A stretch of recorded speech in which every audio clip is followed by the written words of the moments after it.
Hey everybody, it's Jcrash here, and I want to take a little bit of time to talk about 8½. Now, 8½is a film from the mid-late 60s that was written and directed by Fellini, and he's considered to be probably one of the all-time great directors.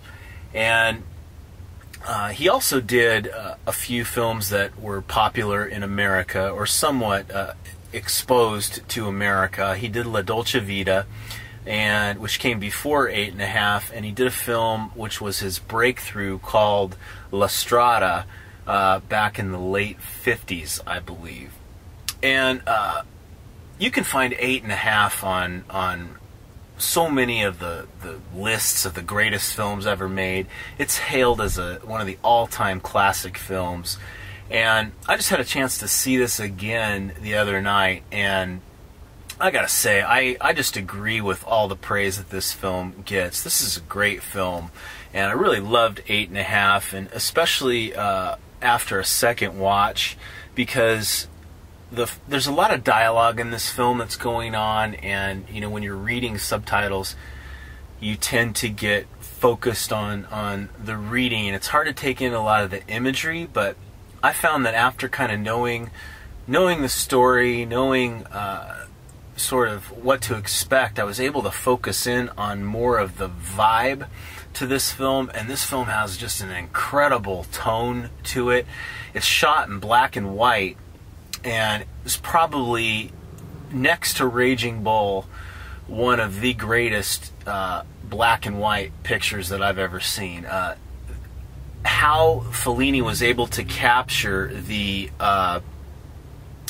sharpness here, and the just the brilliant detail in the black and white without using color, it's just amazing. And really appreciated the film on that level. That has great camera work and an ambiance about the film that is extremely well done. And you can see that people have borrowed from 8½. Over and over again. Just some of the little tricks that are done, and even some of the just the art house style that really Fellini took in his own direction here.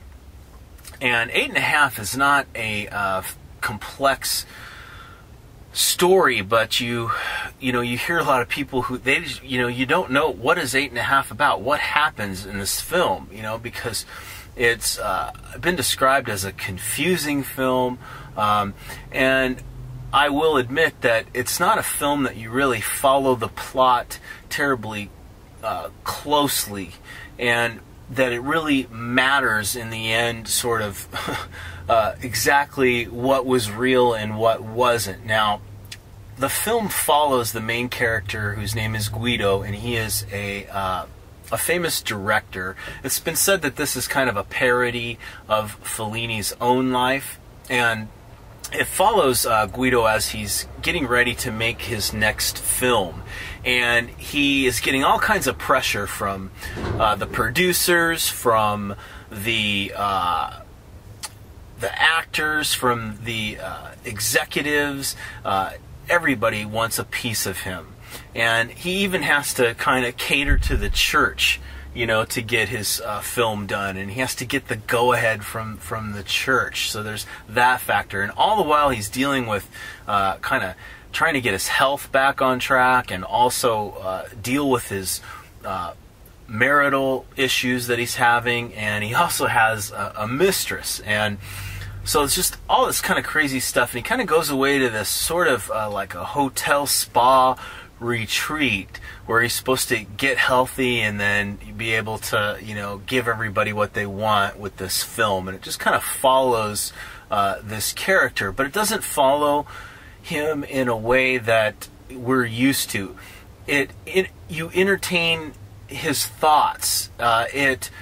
It focuses on maybe some of those little fantasies that we all have when we interact with people, like, oh, this person is strange, and makes you think of something else while you're on an interaction. Well, 8½, captures a lot of that, you know, the thoughts that take place, and we kind of really get inside the character's head, and it's a really funny film too. It's very sarcastic, pokes fun at the establishment in film, and what art is, and how art gets made, and how everybody wants their piece in what the artist is doing. And there's also just a great sexual undertone to this film. The people are beautiful. The wardrobes in this film are awesome. The clothes, just, and the style. I mean, everything about the style that is captured is amazing. Along with the surreal kind of nature of trying to get into this character's thoughts and to express his thoughts through film. And I just thought Fellini was just amazing with this. And I'm kind of surprised that,